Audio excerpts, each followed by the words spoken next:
بسم اللہ الرحمن الرحیم۔ مصر کے نزدیک پہنچے تو قافلے کے ایک چشمے کے قریب پڑاؤ ڈالا۔ یہاں حضرت یوسف کو غسل کرایا گیا اور نیا کپڑا پہنا۔ اس وقت ان کا حسن روشن سورج کی طرح چمکنے لگا۔ قافلے والے تو یہ حسن دیکھتے کہ دیکھتے رہ گئے اور شہر کا جو آدمی دیکھتا اس کی نگاہ ٹھٹک کر رہ جاتی۔ کہتے ہیں کہ قافلے کے پہنچنے سے پہلے ہی یوسف کے حسن کی شہرت مصر میں مشہور ہو گئی۔ اتنی شہرت ہو گئی کہ شہر کا کوئی بھی شخص ایسا نہیں تھا جو انہیں ایک نظر دیکھنا نہ چاہتا ہو۔ ویسے اللہ تعالیٰ نے انہیں اتنا حسین بنایا تھا کہ جس طرف بھی ان کا رخ ہوتا لگتا جیسے سورج کی روشنی پھیل گئی ہے۔ یہ صرف اتفاق ہی نہیں تھا۔ جس دن قافلہ مصر میں داخل ہوا، آسمان پر بادل چھائے ہوئے تھے اور سورج کے چہرے پر پردہ پڑا ہوا تھا۔ قافلہ مصر میں داخل ہوا تو حضرت یوسف نے اپنے چہرے کی کرنیں شہروں پر بکھیرنی شروع کر دیں۔ شہر کے لوگ سمجھے کہ وہ آ گیا جس کی شہرت پہلے سے ہے، اس کو دیکھنے کو نکل پڑے۔ مصر کے بادشاہ نے بھی اپنے وزیر کو، جسے اس وقت عزیز مصر کہا جاتا تھا، بھیجا۔ جب وہ قافلے والوں کے پاس پہنچا اور یوسف کی خریداری کا ذکر کیا تو مالک نے کہا، ابھی ہم لوگ سفر سے تھکے ماندے چلے آ رہے ہیں، 3 دن ٹھہر کر یہیں آرام کریں گے، پھر شہر میں آئیں گے، اس وقت بات ہوگی۔ چنانچہ وہ اپنے وعدے کے مطابق محرم کی 10 تاریخ کو پوری شان کے ساتھ مصر میں داخل ہوا۔ ایک کرسی پر حضرت یوسف کو بٹھایا اور شہر والوں سے بولا، بتاؤ کون یوسف کا خریدار ہے جو آنکھوں کی ٹھنڈک اور سب کا پیارا ہے؟ اس کی یہ بات سن کر حضرت یوسف بول پڑے، یوں نہ کہو بلکہ یوں کہو کہ کون خریدے گا اس غلام کو جو دکھی ہے اور غمگین ہے۔ بہرحال یوسف کے خریداروں کی بھیڑ لگ گئی اور ان کی قیمت بھی بڑھتی چلی جا رہی تھی۔ حضرت یوسف کا غم بھی اس منظر کو دیکھ کر برابر بڑھتا ہی جا رہا تھا۔ اسی بیچ حضرت جبرائیل علیہ السلام اللہ کا پیغام لے کر حضرت یوسف علیہ السلام کے پاس پہنچے اور کہا، یوسف پریشان مت ہو، اللہ تعالیٰ اپنی عزت کی قسم کھا کر کہتا ہے کہ تجھ سے اس سے ایک قدم باہر نہیں لے جاؤں گا جب تک تیری غلامی کا داغ سب کے ماتھے پر نہ لگاؤں گا۔ تاریخ کی کتابوں میں لکھا ہے کہ تعمیر نام کا ایک آدمی تھا جو بادشاہ کے خزانے کا وزیر تھا۔ اس کو عزیز بھی کہتے تھے۔ اس کا راحیل قریب سے تعلق تھا۔ اس کی بیوی کا نام زلیخا تھا جو طالموس بادشاہ کی لڑکی تھی۔ جب حضرت یوسف علیہ السلام کی قیمت بہت زیادہ بڑھ گئی تو زلیخا نے جو اس کے حسن کی تعریف سن کر غائبانہ طور پر اس کی عشق کرنے لگی تھی، یوسف کو خرید لینے پر اکسایا۔ عزیز مصر نے کہا، قیمت بہت لگ چکی ہے، اسے شاید میں پورا نہ کر سکوں۔ زلیخا فوراً بولی، کوئی بات نہیں۔ وہ گئی اور اپنی جواہرات کا ایک ڈبہ جو اپنے باپ کے گھر سے لائی تھی اس کے سامنے پیش کر دیا۔ ان جواہرات کی قیمت تو پورے ملک کے سالانہ بجٹ سے کہیں زیادہ تھی۔ عزیز مصر نے سب کے سب بڑھا چڑھا کر قیمت لگا رہے تھے، پھر عزیز مصر نے ان کو خرید لیا۔ قافلے کے مالک نے قیمت پا کر حضرت یوسف کو عزیز کے حوالے کیا۔ اسے یہ بات معلوم ہو چکی تھی کہ حضرت یوسف اونچے خاندان کے اور عزت دار آدمی ہیں، اس لیے بیچنے کو تو اس نے انہیں بیچا ضرور مگر بدلے میں کچھ رقم بھی اینٹھی۔ مگر حضرت یوسف علیہ السلام کا حوالہ کرتے وقت وہ ان کے قدموں پر گر پڑا اور اپنی مجبوریاں بیان کرنے لگا۔ حضرت یوسف علیہ السلام نے اس کی مجبوریوں کو تسلیم کیا اور اس سے وہ کپڑا جو بھائیوں نے بیچتے وقت مالک کو دیا تھا مانگ لیا، ضرورت پڑنے پر اسے پیش کر کے انہیں ان کے کیے پر شرمندہ کیا جائے۔ مالک وہ کپڑا دے کر چلا گیا۔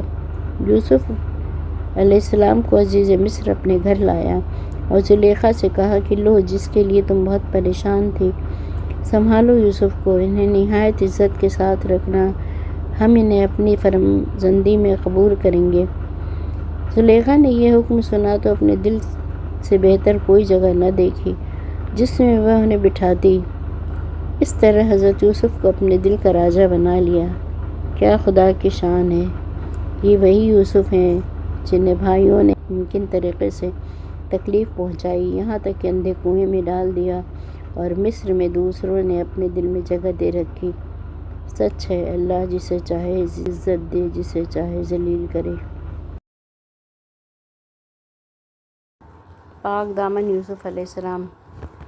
جب حضرت یوسف جوان ہوئے تو انہیں اللہ تعالیٰ نے علم، حکمت، سوجھ بوجھ بھی خوب عطا کیا۔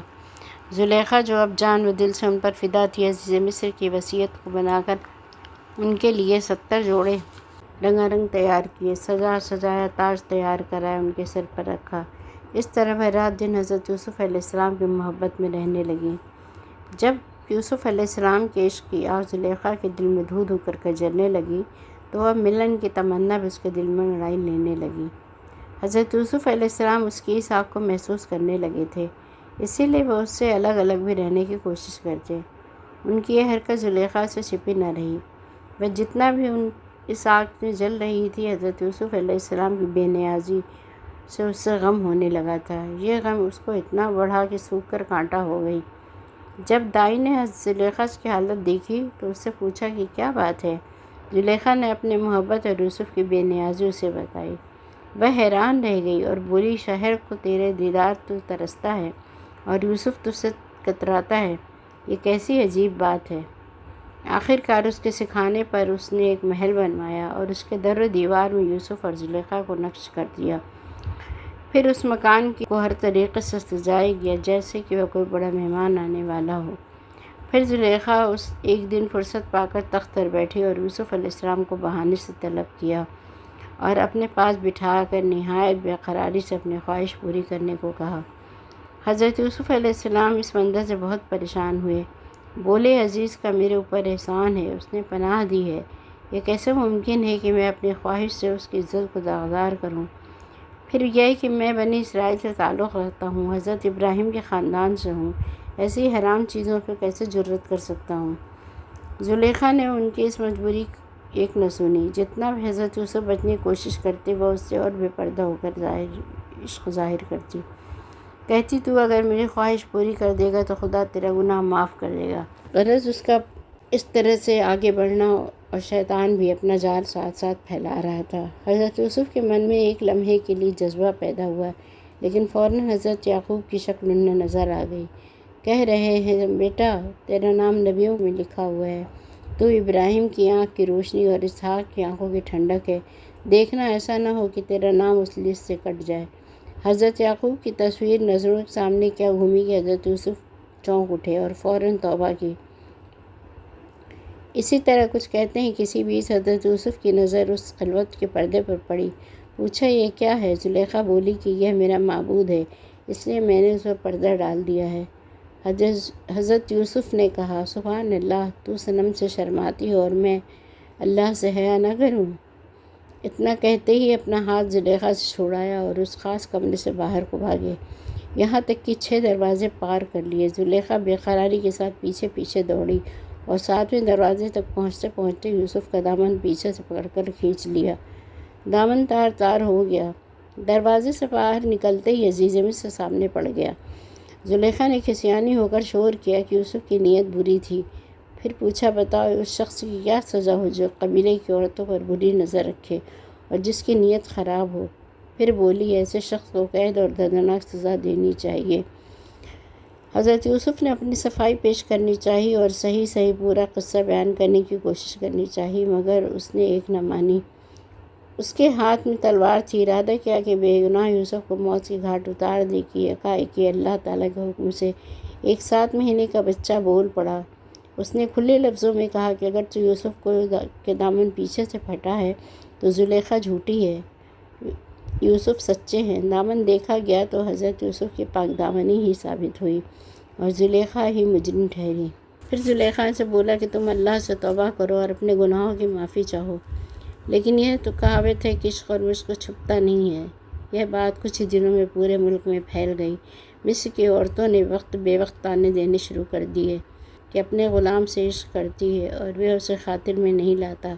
تب زلیخا نے سوچا کہ سب کا منہ بند کرنے کے لیے ایک بڑی دعوت کی جائے، سب کو بلایا جائے، پھر یوسف سب کے سامنے لا کر اس کے حسن کا تماشا سب کو دکھائے اور اس طرح پردے میں اس کی مجبوری بے قصوری کو اپنی ظاہر کرے۔ پھر کیا تھا، دعوت کی گئی، شہر کی عزت دار بیویاں شریک ہوئیں، مسند تک یہ گدے سجے، ہنسی ٹھٹھے ہوئے، جوہر شروع ہوئی۔ پھر زلیخا نے ہر ایک کے ہاتھ میں ایک چھری اور پھروں کے ساتھ کاٹنے کے لیے دیا۔ اسی پہ زلیخا نے اس چاندی کے چاند کو بلایا جسے دیکھنے کو سورج بے قرار رہتا تھا۔ جب یوسف علیہ السلام داخل ہوئے اور ملامت کرنے والوں کی نظر ان پر پڑی تو انہیں زلیخا پر الٹے ہی بہت ترس اور غلطی مان لی۔ جب انہوں نے ارادہ کیا کہ پھل کاٹیں تو بے اختیار ہو کر سب نے اپنے اپنے ہاتھ کاٹ لیے اور بے ہوش ہو کر زمین پر گر پڑیں۔ سبھوں نے ایک آواز کے ساتھ یہ کہا، ما ھذا بشر ان ھذا الا ملک کریم، یہ تو انسان نہیں، ایک عزت دار فرشتہ ہے۔ زلیخا نے جب یہ دیکھا تو ان سے بولی، دیکھو جس کی محبت میں تم اس کو ملامت کرتی تھی، یہ فتنہ یہ ہے کہ تم اپنے کو سنبھال نہ سکی، حالانکہ تمہیں صرف ایک جھلک ملی۔ سب نے کہا، ہم کیا کرتے، ہم تو ملامت کر رہے ہیں اور شرمندگی محسوس کر رہے ہیں، تو سچ میں غلطی پر نہ تھی۔ زلیخا نے کہا، اب تو تم سب حقیقت جان گئی ہو اور مجھے بھی بے خطا سمجھ رہی ہو، اسی لیے اب تمہارے لیے ضروری ہے کہ تم سب میرے حق میں دعا کرو۔ پھر وہ سب دعائیں دیتی ہوئی اپنے اپنے گھروں کو واپس چلی گئیں۔